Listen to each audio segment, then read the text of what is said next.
Ils sont 5 handicapés et 15 valides. Pour leurs vacances, ils ont décidé de s'attaquer au chemin des Calanques, un des plus sportifs de France. C'est sûr que c'est des crescendo, on va dire.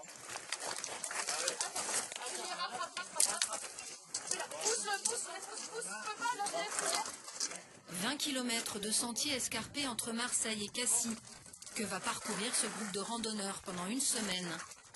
Parmi eux, Paul, 60 ans, handicapé moteur d'ordinaire en fauteuil roulant. Ah, moi j'adore l'immensité qui est présente. Là on voit bien la mer. J'aime bien la voir comme ça. C'est un paysage quand même que peu de gens ont l'occasion de voir en fauteuil roulant. Donc c'est ce qui en fait le caractère exceptionnel. On monte d'abord sur celle-là et puis après on monte sur celle-là tranquille. Hein. D'accord. À 3. 1, 2, 3. Pour atteindre les sommets, ils vont relever ensemble des défis. Quelques accompagnateurs vivront cette expérience pour la première fois et devront repousser leurs limites.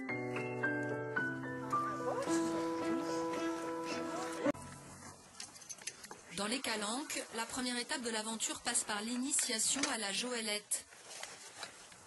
Cette chaise porteuse tient son nom de Joël Claudel, un guide de montagne. Il y a 25 ans, il l'a créée pour transporter des invalides en haut des sommets.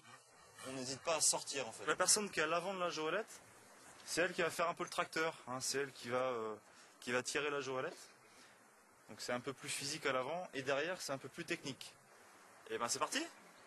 On va monter les Joëlettes, on va monter les passagers et puis après parti pour l'aventure. Dans le groupe, des initiés mais aussi des novices, comme Nicolas, 28 ans, conseiller en téléphonie. Il n'a même jamais campé ni randonné. C'est quoi le stress de la première fois, Nicolas? Je connais pas du tout l'engin, donc j'avais déjà des difficultés pour monter une tente, donc le but c'est vraiment de faire des choses le mieux possible et essayer de bien appréhender la machine parce que je veux pas me... Faire tomber quelqu'un, ça c'est une crainte? Voilà. C'est oui, tout à fait. Allez, c'est parti Henri. Nicolas va faire équipe avec Henri, 43 ans, infirme moteur cérébral. Et Henri, vous n'avez pas peur? Vous avez un débutant là? Mais je verrai bien si je tombe. C'est bon? 1, 2, 3. Atteint du même handicap que Henri, Paul a son astuce pour ne pas tomber. Il participe à ces séjours depuis 15 ans. Il faut croiser devant. Ouais, et puis hop, t'accroches derrière. Ouais, Ouais, t'accroches derrière. Voilà, hop. Maintenant je vais au bout du monde avec. L'équipage prend le départ. En guise de mise en jambe, 5 heures de marche dans la journée. Sinon, si je fais mal, Henri, tu me donnes un coup.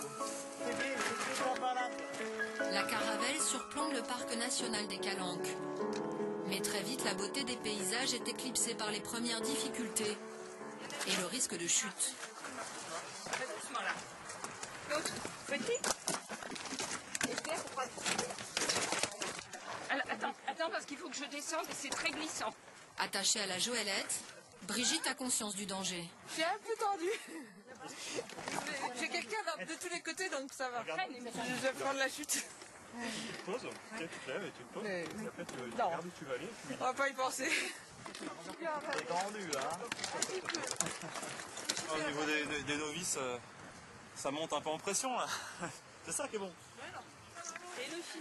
Des moments intenses qui créent les premiers liens au sein du groupe. Ah, finalement, je suis revenue sans chute. Sans chute. Allez. Tu as monté l'adrénaline là, oui? À la pause, l'équipe suscite la curiosité et l'admiration des autres vacanciers. Mais aucune vocation, malgré les efforts de Marty. C'est bien quand même. Ça rend accessible les Calanques. Mais on cherche du monde. Ils sont grands, ça sent. Il y a l'aspect physique et l'aspect confort. Et donc ça, des fois, ça bloque des gens. Et après, il y a la relation avec les personnes handicapées qui peuvent aussi, pour certaines personnes, bloquer et ne pas arriver à passer le stade du contact avec la personne handicapée.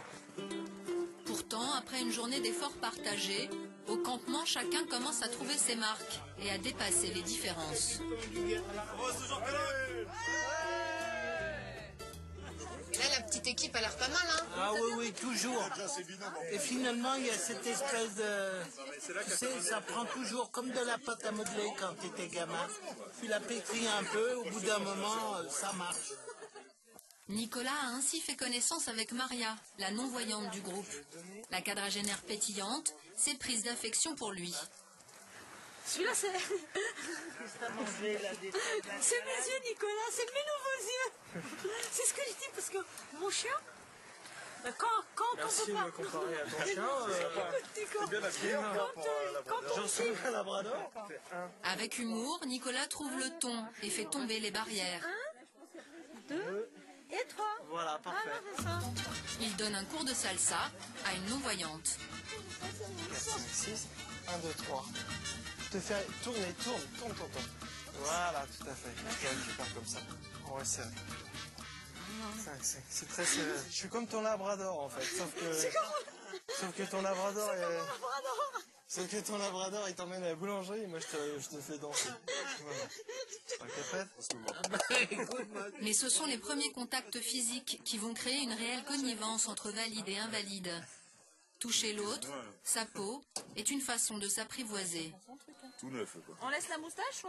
Ah non, tu coupes tout. Ah, on coupe tout? C'est un peu tard, du coup, là, ouais.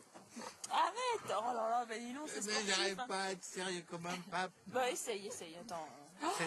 C'est déjà mieux que... Casse la tête, quoi. Pour les nouveaux, le cap des soins aux personnes handicapées n'est pas facile à passer. Nicolas n'a aucune formation médicale, aucune expérience. Il doit pourtant s'occuper d'Henri, c'est la règle ici. C'est la bonne. Alors, qu'est-ce que tu prends comme médicament? Normalement, il y a une petite sachet fort. Ah, je l'ai.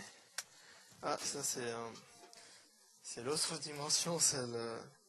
J'étais pas forcément bien préparé là-dessus, mais bon. Ça fait partie aussi de la vie. Ouais, voilà, de la vie et le handicap, il y a aussi des médicaments et les médicaments, faut les prendre. Ah oui. Ok, je te le donne. Et je te donne un peu d'eau à chaque fois. Tiens, vas-y. Tiens. C'est bon? Ouais, c'est bon. Ah, bah on les a trouvés. Il y en a que ça gêne un peu, vous croyez? Oui, je crois que ça gêne. Parce que c'est selon ce que tu demandes, des fois c'est difficile. Comme quoi? Par exemple, si tu n'arrives pas à aller aux toilettes 3 jours, c'est selon avec qui c'est difficile, quoi. Allez. Tu lâches tes béquilles? Ouais. Ok, tu lâches ça. Vas-y. Toilette, déshabillage ou ici le coucher, une plongée dans l'intimité de l'autre. Voilà. Je vais te mettre le haut. C'est sûr que c'est pas le genre de choses que j'ai l'habitude de faire. Mais voilà, il faut le faire donc... Si on n'accroche pas, on peut pas. On peut pas se faire déshabiller par quelqu'un qu'on n'aime pas. Tu te laisses ton slip ou pas? Non. D'accord. Guitare, je chante moi. Ouais. Eh ben on va se créer des liens. Ouais.